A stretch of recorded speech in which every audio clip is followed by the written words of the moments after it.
It's a moment that most of us are going to face and few of us are ready to accept. Your parents are getting older. And you start by noticing small things: a stack of unopened mail, confusion about a doctor's bill, or an appointment that they forgot to mention. And that's whenever you begin to realize, how much longer can they take care of themselves? Do they need help? And you begin to realize that you need to become their advocate, their support system, and sometimes even their financial advisor. So, in this video, I'm going to walk you through what to do financially, legally, and emotionally when your parents begin to age. And I'd like to begin by highlighting just how big of an issue this is here in the United States. There is approximately 63 million adults caring for a spouse, a parent, or another adult relative. And the cost of all of this, the best estimate puts this value of unpaid family caregiving at about $1.1 trillion per year. And this is an important issue that, in my opinion, it doesn't receive enough attention. So today, I'm going to go over the 5 steps that you can take to make sure that you're prepared, both financially and emotionally, when your parents start to need help.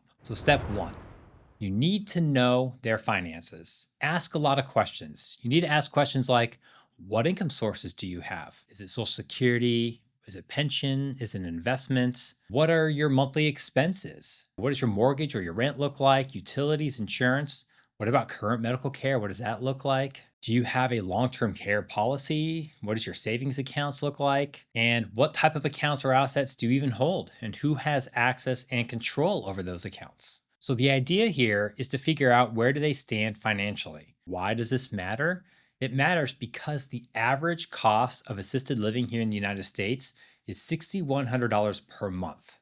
In home care, the average cost is about an hourly rate of $35 per hour. So this is not cheap. You need to know what is realistic and what is not. And it's important that whenever you are talking to your loved one, you need to frame that conversation where you're in a position to help them if something were to happen, not necessarily there to take control. It's also important to know where the important documents are located and what their insurance policies look like, and see if you could be added as a durable power of attorney on important bank and brokerage statements. I do recommend creating a family binder because this could really be helpful in this situation. Step 2.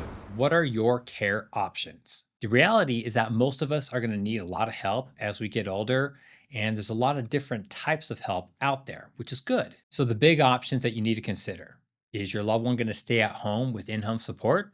Are they going to relocate to live with a family member or near a family member? Are they going to move into an assisted living or skilled nursing facility? Keep in mind that these facilities, they vary quite a bit in both their costs and that quality of that care. I highly, highly recommend that you go check them out personally and see what it's like to actually live there. And also make note of all the different options that each facility offers. So the cost of a private room in a nursing home, it now averages $111,000 per year. These are really big numbers, so it's a good idea to know what these costs are now so that you know what is available to you whenever that time comes. So I know that it can be quite overwhelming whenever you're looking at all these different options. So what I recommend doing is having 3 different plans that you can look at. So I recommend having a tier 1 plan, which is going to be the highest level, which is going to be the nicest option. You can have a tier 2 plan, which is a moderate plan, and a tier 3 plan, which is going to be the least intensive option. That way, you can talk it over with your siblings and your loved ones so that everyone is on the same page with what options are available. And a quick note: if this video has been useful to you, please like and subscribe so it reaches others dealing with the same thing. Step 3, update the estate plan. This is to make sure that all of your key documents are up to date and accurate. These documents are a will, a trust. These are going to be durable power of attorneys for bank and brokerage accounts. You need to see, is there a healthcare power of attorney or an advanced directive in place? Is there a HIPAA release form in place so that you can access medical information if needed? So if your loved ones have an estate plan, but it has not been updated in 5 or 10 years, I highly recommend reaching out to an estate attorney to take a look at everything, just to make sure that everything is as they should be. If you don't have an estate plan in place, things can get really ugly very quickly, especially if there's a lot of family conflict. Plus, you do run that real risk of having a court decide what happens to the estate, which is obviously something that you want to avoid. Step 4, make sure that you don't ignore your own financial plan. It's easy to get pulled into the I must help mode to the point where you risk your own goals. I've seen people, friends even, having their parents live in their own homes for years. And this requires quite a bit of sacrifice on their end, which they're happy to do. However, there's a cost for that.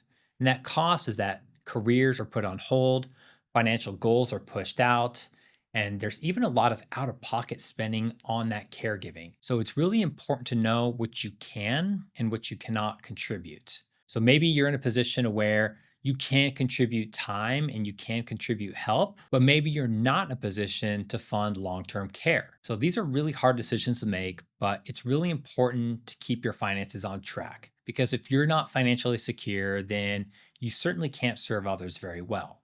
It's important to have boundaries and to communicate this with your family. Step five, revisit this plan every year. So, this isn't a one and done exercise. The circumstances are certainly going to change, and the health status of your loved ones will change as well. Costs are going to go up, relationships are going to change, and the market's going to be quite volatile. So, set up a reoccurring family care check in every year and use it to update your budget, your plan, and your legal documents, and also to see how you fit into all of this. So, a good idea is to do all of this around the same time that you perform your own personal annual financial review. Put it on the calendar and set an agenda with your family members. And remember that the big thing here is that when your parents age, it's not a crisis. This is simply just a transition. And as long as you communicate with your loved ones and other family members, you're gonna be okay. Use these 5 steps as a starting point.